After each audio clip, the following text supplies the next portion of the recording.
Assalamualaikum warahmatullahi wabarakatuh.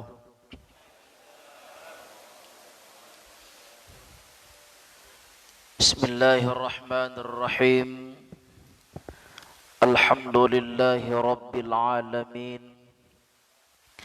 Allahumma salli ala sayyidina Muhammad wa ala alihi wa sahbihi ajma'in, amma ba'd. Para guru, para orang tua kami, jamaah kaum muslimin dan muslimat yang dimuliakan Allah Subhanahu wa taala.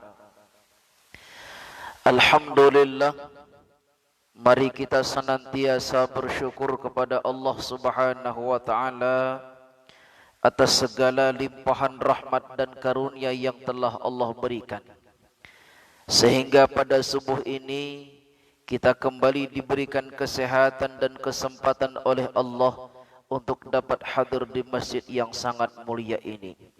Mudah-mudahan tentunya amal ibadah yang kita laksanakan diterima oleh Allah dan kita meraih kebahagiaan hidup di dunia dan bahagia di akhirat. Amin ya rabbal alamin. Allahumma salli ala sayyidina Muhammad wa ala ali sayyidina Muhammad. Semoga senantiasa tercurahkan buat baginda kita Nabi besar Muhammad sallallahu alaihi wasallam. Mudah-mudahan kita semua tergolong orang-orang yang dirindukan Rasulullah serta mendapatkan syafaatnya di yaumil mahsyar kelak. Amin ya rabbal alamin. Bapak Ibu kaum muslimin dan muslimat yang dimuliakan Allah Subhanahu wa taala. Di dalam kesempatan subuh kali ini kita mengutip sebuah hadis Rasulullah sallallahu alaihi wasallam dari Abdullah bin Umar radhiyallahu anhu, bahwasanya Rasulullah sallallahu alaihi wasallam bersabda, "Al-muslimu akhul muslim, la yazlimuh wa la yuslimuh. Man kana fi hajati akhihi kana Allahu fi hajatihi. Wa man farraja muslim qurbatan farrajallahu anhu qurbatan min qurabi yaumal qiyamah. Wa man satara musliman satarahullahu yaumal qiyamah." Kata Rasulullah sallallahu alaihi wasallam, al-muslimu akhul muslim. Seorang muslim adalah saudara bagi muslim yang lainnya. Karena saudara antar muslim yang satu dengan muslim yang lainnya adalah bersaudara, maka kata Rasulullah sallallahu alaihi wasallam, wala yazlimu, persaudaraan di antara kalian karena kalian adalah bersaudara, maka jangan kalian menzalimi. Wala yuslimu, kata Rasulullah sallallahu alaihi wasallam, pun juga jangan kalian biarkan ketika ada saudara kalian yang disakiti, yang dizalimi. Jamaah yang dimuliakan Allah Subhanahu wa taala, ketika baginda Rasulullah sallallahu alaihi wasallam menyampaikan kepada kita, orang yang beragama Islam itu adalah bersaudara.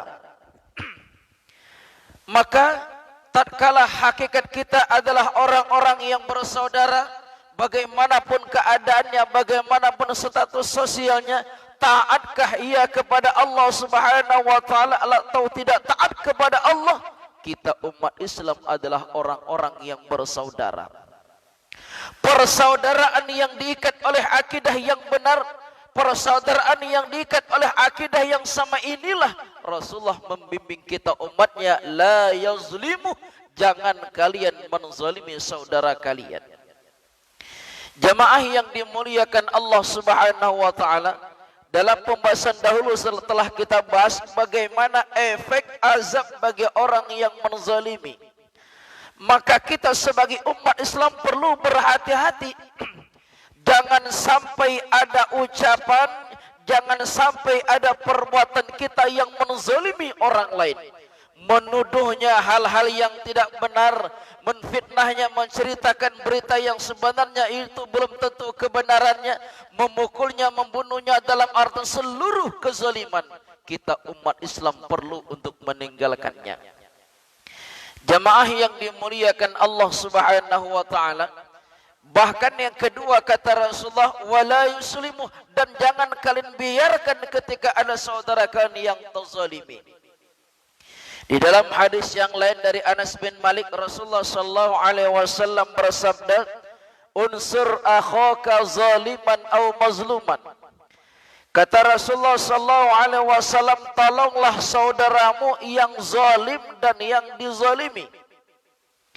Ini jemaah yang dimuliakan Allah, ternyata kita persaudaraan yang diikat ini luar biasa.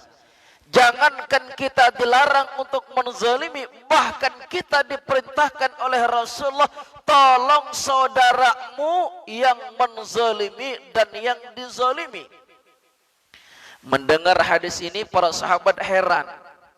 Kata para sahabat, ya Rasulullah, kalau yang ditolong adalah yang dizalimi, kalau yang ditolong adalah yang disakiti, yang dianiaya, itu wajar ya Rasulullah.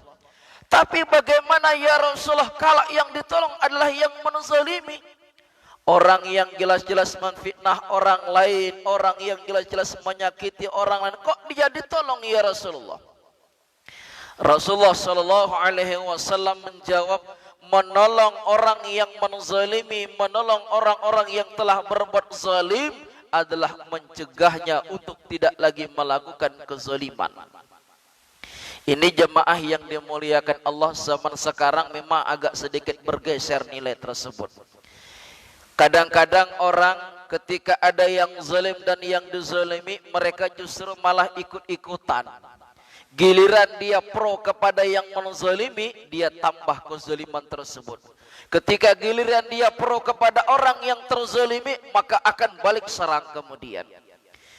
Jemaah yang dimuliakan Allah, maka tidak heran kalau kemarin beberapa kejadian ada anak-anak remaja melihat kawannya berkelahi, dipoto, divideokan, dikirim. Ada sempat nonton, Pak? Itu kan aneh, luar biasa. Persaudaraan yang diikat dengan akidah yang sama, persaudaraan yang diikat dalam agama yang sama, kok tergeser nilainya? Nilai agama Islam yang mulia yang mengatur kita bagaimana kita umat Islam yang bersaudara. Tolong saudaramu yang dizalimi, tolong saudaramu yang terzalimi. Yang menzalimi ditolong, yang dizalimi juga ditolong. Maka jemaah yang dimuliakan Allah Subhanahu wa taala, alangkah sangat luar biasanya akidah kita. Alangkah sangat luar biasanya persaudaraan yang diikat oleh agama Islam. Maka jemaah yang dimuliakan Allah Subhanahu wa taala, kita sebagai umat Islam tentunya perlu kita sampaikan kepada generasi. Apapun keadaannya, dua hal harus kita pahami. Tolong orang yang dizalimi dan tolong orang yang menzalimi. Orang yang dianiaya, orang yang dizalimi, perlu kita bantu bagaimana agar dia terlepas daripada kezaliman. Orang yang menzalimi pun juga tolong dia agar ia tidak melakukan kezaliman lagi. Jamaah yang dimuliakan Allah Subhanahu wa taala, sekarang kita bersyukur kepada Allah, media yang sangat luar biasa canggihnya. Dimanapun kejadian kita sudah bisa melihat berita hari ini juga bisa kita melihat. Bahkan kadang-kadang saat itu terjadi, saat itu bisa kita melihat. Cuma jamaah yang dimuliakan Allah Subhanahu wa taala, kejadian-kejadian yang kita lihat tentu kita perlu berhati-hati. Saya teringat pesan guru kita yang sangat luar biasa sampai saya meneteskan air mata. Apa kata beliau? Syekh Ali Jabir ketika ia dizalimi, bahasa yang sangat luar biasa. Beliau mengatakan, kalau masalah kesalahannya tentu sudah saya maafkan. Masalah kesalahannya tentu sudah saya maafkan. Tapi kalau berbicara masalah hukum, itu urusan orang-orang penegak hukum. Saya berpesan kepada umat Islam, jangan mudah terprovokasi, jangan mudah terpancing, jangan mudah marah. Ini kan pesan yang sangat luar biasa. Beliau tidak menggambar-gemburkan, beliau tidak membakar semangat umat Islam, tidak. Beliau tidak memanas-manasi umat Islam, tidak. Justru beliau menyejukkan kita umat Islam. Ini contoh yang sangat luar biasa, agar orang yang dizalimi tidak emosi, agar orang yang menzalimi pun juga sadar. Sebagaimana contoh Rasulullah sallallahu alaihi wasallam ketika orang-orang kafir melempar beliau dengan batu, malaikat turun, Muhammad, kalau sekiranya engkau hendak lemparkan gunung, saya laksanakan Muhammad. Apa kata Rasulullah? Allahumma hdi qaumi fa innahum la ya'lamun. Kata Rasulullah sallallahu alaihi wasallam, ya Allah, berikan hidayah kepada kaumku, sungguhnya mereka tidak mengetahui. Jamaah yang dimuliakan Allah Subhanahu wa taala, inilah tamsilan yang sangat luar biasa. Makanya di hadis yang lain kata Rasulullah, innal fuhsya wat tafahush laisa minal Islam. Perkekejian dan perbuatan keji itu, kata Rasulullah sallallahu alaihi wasallam, bukan ajaran agama Islam. Bagaimanapun marahnya kita, bagaimanapun emosi kita, orang yang zalim tetap kita tolong, orang yang dizalimi pun juga harus tetap kita tolong. Ini konsep yang pertama, akhul muslim, ikramul muslim, bagaimana kita memuliakan saudara kita. Yang kedua, Rasulullah SAW menyampaikan keutamaan-keutamaan yang sangat luar biasa. Kata Rasulullah SAW, man kana fi hajati akhihi, siapa, kata Rasulullah SAW, yang membantu menolong saudaranya dalam memenuhi kebutuhannya, kana Allah fi hajati, Allah akan menolong, Allah akan memberikan kebutuhan-kebutuhannya. Jamaah yang dimuliakan Allah Subhanahu wa taala, tatkala seorang hamba, tatkala kita manusia menolong saudara kita untuk memenuhi kebutuhan atau hajat segala macamnya, baginda Rasulullah sallallahu alaihi wasallam menjamin, Allah, kata Rasulullah, akan memberikan kemudahan bagi kita untuk memenuhi kebutuhan. Di sini jamaah yang dimuliakan Allah Subhanahu wa taala, perlu kita pahami konsepnya tentu adalah konsep ta'awun yang tidak bertentangan dengan nilai-nilai agama. Ada kadang-kadang orang keliru, maksiat ikut tolong menolong. Jamaah yang dimuliakan Allah Subhanahu wa taala, konsep tolong menolong, konsep ta'awun yang diajarkan oleh Allah, wa ta'awanu 'alal birri wa taqwa wa la ta'awanu 'alal itsmi wal 'udwan. Konsep tolong menolong, konsep memenuhi kebutuhan orang lain adalah konsep di dalam perkara-perkara yang ma'ruf, bukan perkara dalam kebatilan. Zaman dahulu saya masih ingat di kampung ada orang yang membantu saudaranya beli nomor. Tahu nomor, Pak?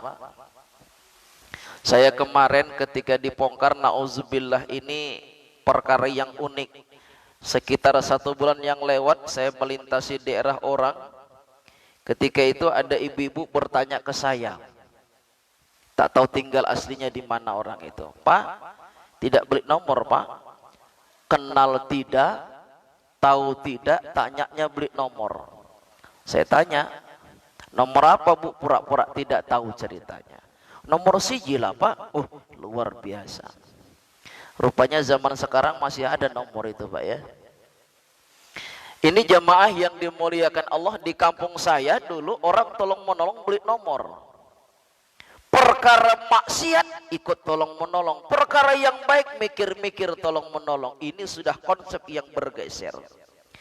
Padahal jamaah yang dimuliakan Allah Subhanahu wa taala, baginda Rasulullah sallallahu alaihi wasallam telah menjamin setiap perbuatan kita menolong orang lain dalam kebutuhannya, Allah akan berikan pertolongan kepada kita dalam memenuhi kebutuhan.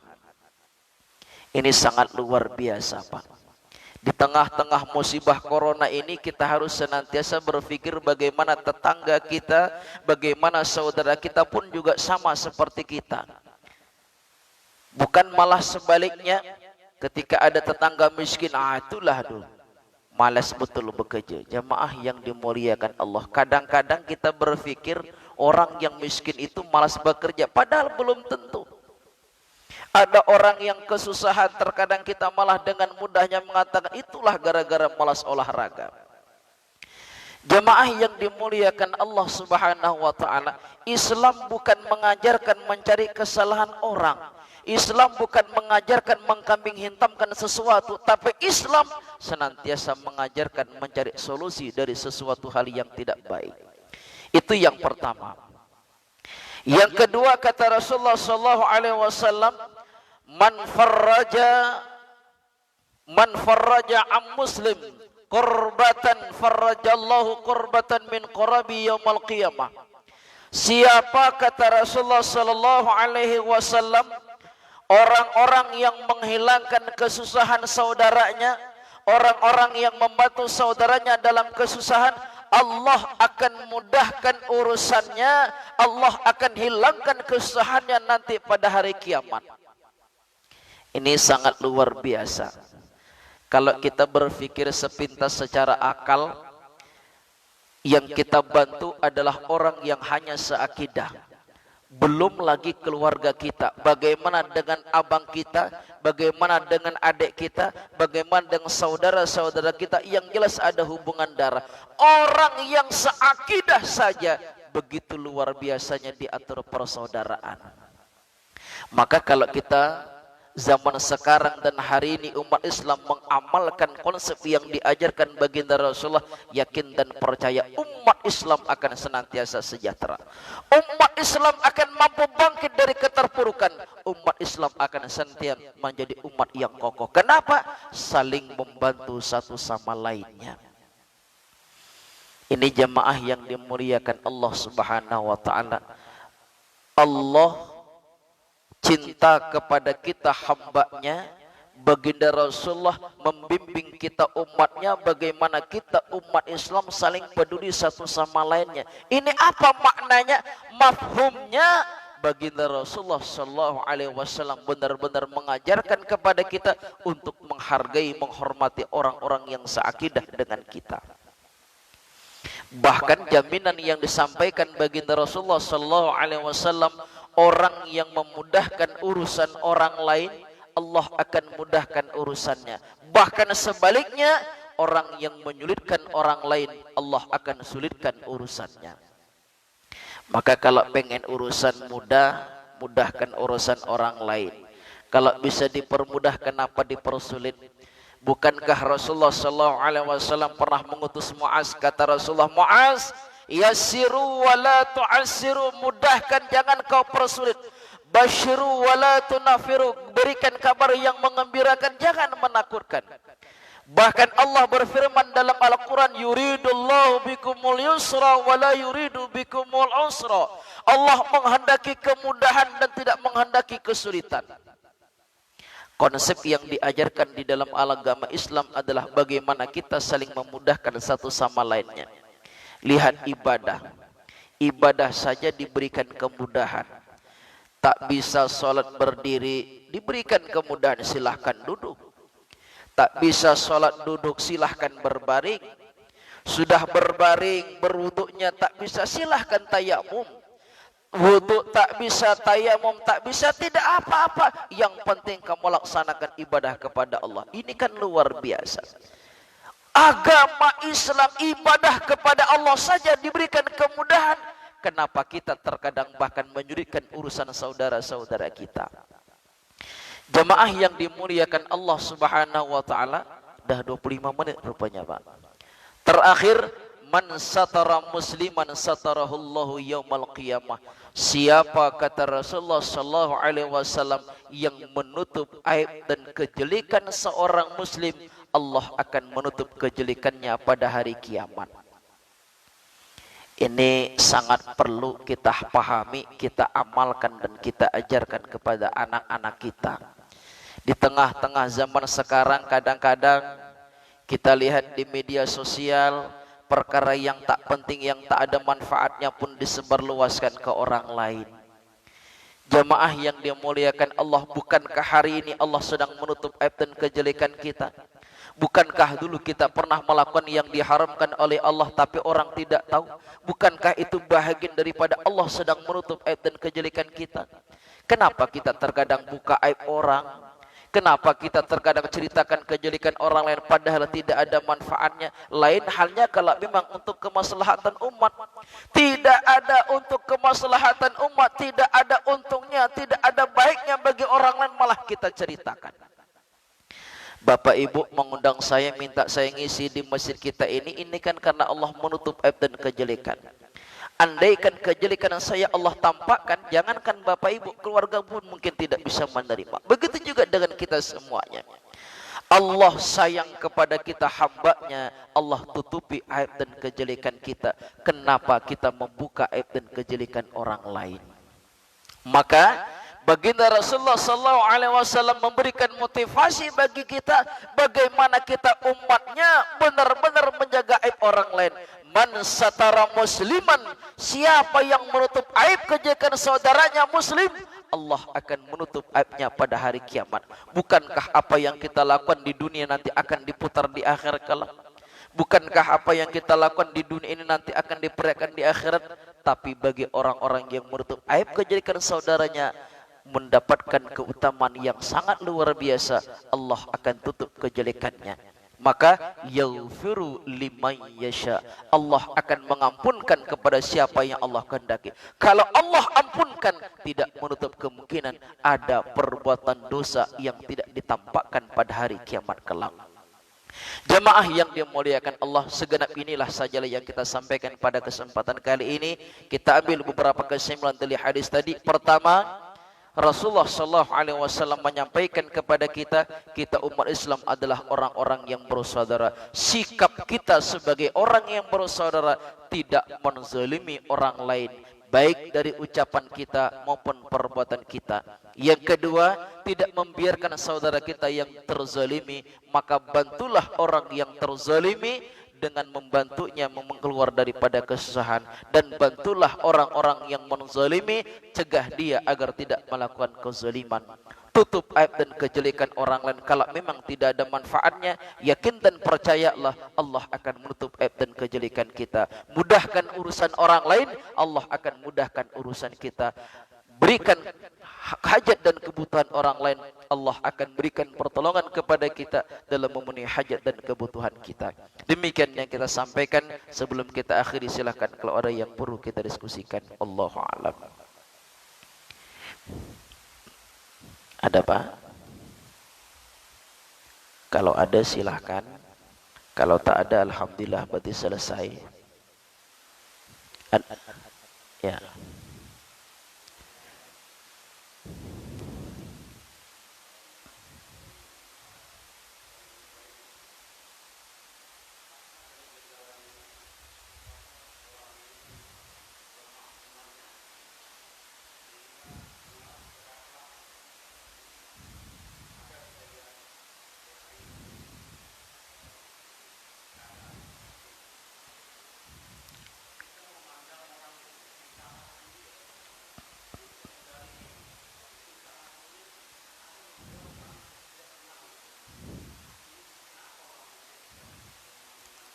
Ya.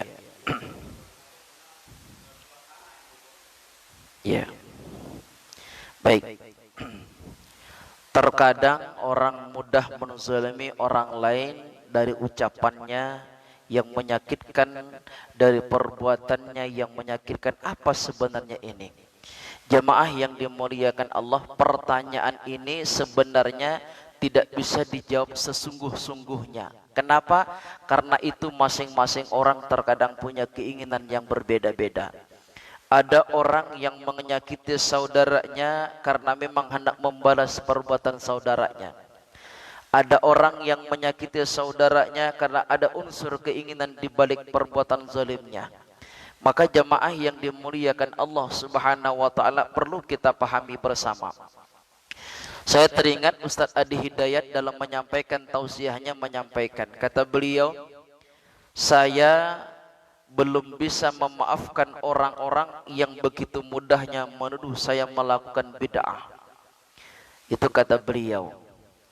Karena mereka telah menzalimi saya, menuduh hal-hal yang demikian. Padahal kata beliau, kalaulah saya melakukan bid'ah, rasanya mustahil saya bisa bermimpi bertemu dengan baginda Rasulullah.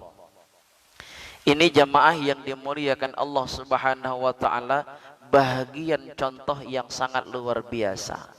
Ucapan kita perlu berhati-hati terhadap segala sesuatu, karena boleh jadi ucapan kita tersebut adalah bahagian daripada kezaliman terhadap orang lain. Ketika kita mengatakan sesuatu hal dengan membawa nama orang lain, belum tentu orang itu seperti itu. Saya kemarin ada juga orang yang bertanya, jamaah Pak, apakah orang-orang yang amalannya begini dia tergolong kelompok ini? Saya jawab, belum tentu Pak. Sebelum Bapak tanyakan apakah dia orang seperti itu, kelompoknya kelompok itu, belum tentu sebelum kita tanyakan. Maka disinilah kenapa Islam mengajarkan kepada kita wasyawiruhum fil amr, musyawarah. Tanyakan dulu kebenarannya, tanyakan dulu kepastiannya. Kenapa si A menzalimi si B? Tanyakan dulu kepastiannya, apa penyebabnya. Boleh jadi dia merasa terzalimi dulu, boleh jadi dia merasa terhina dahulunya, sehingga tanpa sadar, tanpa kendali, tanpa mampu menundukkan hawa nafsunya, dia balas kezaliman di hadapan orang lain, itu bisa jadi. Maka di sini jamaah yang dimuliakan Allah, pertanyaannya pertanyaan yang berat dijawab. Kenapa? Pertanyaan yang susah dijawab bagaimana sebenarnya. Sebelum kita klarifikasi, sebelum kita tabayun, sebelum kita tanyakan, kan kita belum tahu kepastiannya. Tapi intinya orang-orang yang faham terhadap Al-Quran, orang-orang yang faham terhadap hadis Rasulullah, orang-orang yang mengaku sebagai umat Rasulullah, pasti harus benar-benar menghindarinya. Karena perbuatan zalim, baik yang menzalimi atau yang dizalimi, ini adalah perkara yang tidak benar. Umat Islam bukan saling zalim menzalimi, apalagi membalas kezaliman. Kenapa saya katakan demikian? Karena memang baginda Rasulullah sallallahu alaihi wasallam dalam hadisnya memberikan suatu motivasi yang luar biasa. Man kazama ghaizan, orang yang mampu menahan marahnya, dia dizalimi, dia mampu menahan marahnya, wa huwa qadirun ayyunfidhu, padahal dia mampu membalasnya. Dia dizalimi dan dia sebenarnya mampu membalasnya, tapi dia mampu menahannya. Da'allahu, Allah akan memanggil dia pada hari kiamat. Apa kata Allah Subhanahu wa taala? Hatta hurina wal masyar. Silahkan kamu pilih bidadari cantik jelita seperti apa yang kamu sukai. Ini keutamaan orang yang demikian. Maka kalaulah kita dizalimi oleh orang lain, usahakan untuk tidak balik menzalimi. Karena kezaliman dibalas dengan kezaliman bukan menyelesaikan masalah, justru akan memperpanjang masalah. Wallahu alam. Jadi kita harus tanyakan dahulu apa penyebabnya. Allahu alam. Itu Pak ya. Ya. Ya.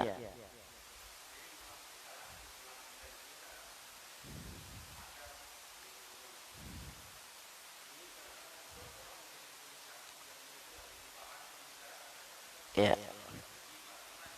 Iya.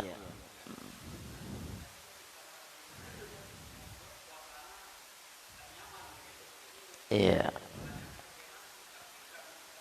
Iya. Iya. Iya, betul. Iya. Iya. Iya. Ada orang yang sangat menakutkan, dalam artian perbuatannya, ucapannya ini memang sering menzalimi orang lain. Apa sikap kita? Pertama kata Rasulullah, man ra'a minkum munkar falyughayyirhu biyadihi. Cegah kemungkaran itu, cegah perkara-perkara sikap orang yang tidak baik itu dengan kekuasaan. Fa illam yastati fa bilisani, kalau kamu tak mampu mencegah dengan kekuasaanmu, cegah dengan ucapanmu, ingatkan, nasihati. Kalau tak mampu juga mencegah demikian, fa illam yastati fa biqalbih, cegah dengan hati, dengan hati kita, membenci perbuatannya. Perlukah kita menceritakan kepada orang lain? Lihat kondisinya. Kalau memang itu sudah jelas-jelas bisa memburukkan kondisi, bisa menimbulkan hal-hal yang tidak baik di tengah-tengah masyarakat, kita sampaikan kepada orang lain, itu tidak tergolong kepada perbuatan ghibah yang diharamkan. Ghibah yang diharamkan tentu adalah perbuatan menceritakan kejelekan orang lain, yang itu memang tak ada hubungan dengan manfaat dan mudaratnya. Makanya para ulama sepakat, kalaulah itu kejelekan seseorang dan kita menjadi saksi terhadap kejelekan itu, bolehkah kita ceritakan? Boleh, tidak apa-apa. Pak, Bapak sebagai saksi, coba Bapak ceritakan bagaimana kezaliman yang dia lakukan. Ah, tak boleh ceritakan kejelekan orang lain, itu tidak benar. Kalau memang dia sudah memudaratkan orang lain, merugikan orang lain, kalaulah kita ceritakan untuk kemaslahatan umat, itu tidak apa-apa. Akan tetapi yang paling baik, kalau kita mampu, ingatkan, nasihati, cegah dengan kekuasaan kita. Minta bantuan orang-orang yang punya kekuasaan, RT, RW, lurah, camat, dan seterusnya. Kalau tidak mampu, kita ingatkan. Sampaikan ke dia itu perkara yang tidak benar. Kalau juga tak mampu, doakan dia semoga ia senantiasa mendapatkan hidayah dari Allah Subhanahu wa taala. Wallahu alam. Itu Pak ya. Jadi bukan kalau hendak menggembar-gemborkan, tengok dulu ini kira-kira untuk kemaslahatan umat. Saya menceritakan ini untuk kemaslahatan umat atau karena saya memang tak suka dengan dia. Hati-hati. Jangan sampai kita menceritakan karena tidak suka saja, bukan kemaslahatan umat. Kenapa? Kalau menceritakan sudah membawa emosi kita, biasanya ditambah-tambah. Aku memang tak suka dengan dia, kelakuan dia, aduh, dulu, panjang ceritanya. Kenapa? Menceritakan memperturutkan nafsu. Tapi kalau menceritakan untuk kemaslahatan umat, cukup maksiat yang kita ceritakan hanya maksiat yang bisa menghebohkan di tengah-tengah masyarakat saja. Itu Pak ya, wallahu a'lam. Iya. Iya.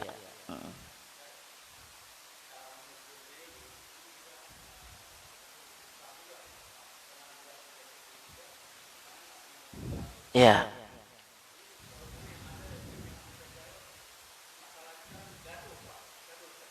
Iya.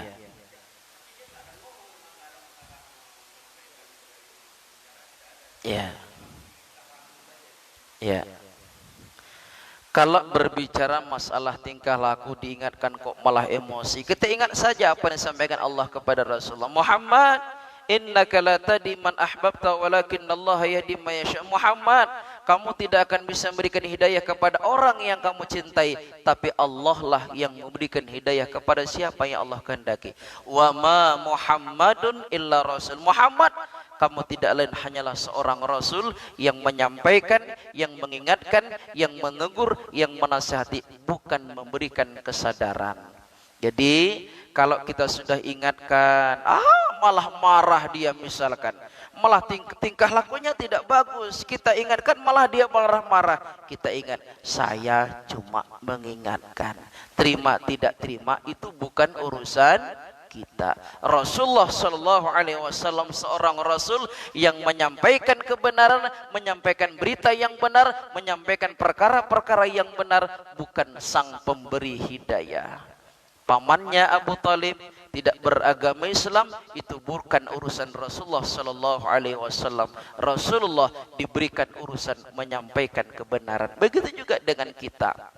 Maka kita sudah ingatkan, tingkah lakunya yang tidak benar malah menjadi-jadi misalkan, walaupun itu tidak, tapi kita tahu malah menjadi-jadi, maka di sini kita doakan semoga diberikan hidayah oleh Allah Subhanahu wa taala. Kalau kita merasa telah menzaliminya, maka minta maaf kepadanya. Maka dengan demikian baginda Rasulullah diajarkan oleh Allah, fabima rahmatin minallahi linta lahum wala kunta fazan ghalizal qalbi lan fadhi min haulik. Kalau tidak dengan rahmat Allah Muhammad, engkau tak bisa berdakwah dengan lemah lembut. Apa maknanya? Dalam mengajak orang lain perlu lihat situasi kondisi. Kalau orang ramai, tengok-tengoklah juga, nanti takut dia sakit hati. Sudah tengok kondisinya, tengok juga orang ini lagi emosi, apalagi nyaman dinasihati, lihat yang demikian. Kalau tidak kamu dakwah dengan lemah lembut Muhammad, mereka kata Allah akan lari dari sekelilingmu. Itu dia yang sangat luar biasa. Kita diingatkan oleh Allah Subhanahu wa taala. Bahkan dalam ayat yang lain, ud'u ila sabil rabbika bil hikmah wal mau'izatil hasanah. Bahkan wajadilhum billatihi ahsan. Kalau berbantah-bantahan, kalau berdebat, debatlah, bantahlah kata Allah dengan cara yang baik. Ini yang sangat luar biasa. Maka dalam berdakwah, etikanya yang diajarkan Rasulullah, yang disampaikan Allah dalam Al-Quran perlu juga kita teladani. Allahu a'lam. Ya. Cukup Pak ya. Demikian Bapak Ibu yang dimuliakan Allah, pembahasan kita pada subuh kali ini. Mudah-mudahan kita diberikan kekuatan agar kita dapat menjaga persaudaraan di antara kita. Yang paling penting adalah kita sampaikan kepada anak-anak kita, jangan mudah terprovokasi, jangan mudah terpengaruh dengan perkara-perkara yang tidak benar. Jaga ukhuwah di antara kita. Mudah-mudahan dengan menjaga ukhuwah Allah berikan keberkahan kepada kampung dan negeri kita. Amin ya rabbal alamin. Na'udzubillahi minasyaitonirrajim. Bismillahirrahmanirrahim. Alhamdulillah rabbil alamin. Allahumma salli ala sayyidina Muhammad. Allahumma inna nas'aluka 'ilman nafi'a la tuzigh qulubana ba'da idh hadaitana. Allahumma arinal haqqa haqqan warzuqna ittiba'ah wa arinal batila batila warzuqna ijtinabah. Rabbana atina fid dunya hasanah wa fil akhirati hasanah wa qina adzabannar. Walhamdulillahi rabbil alamin. Demikian, subhanakallahumma bihamdika asyhadu an la ilaha illa anta astaghfiruka wa atubu ilaik. Wassalamualaikum warahmatullahi wabarakatuh.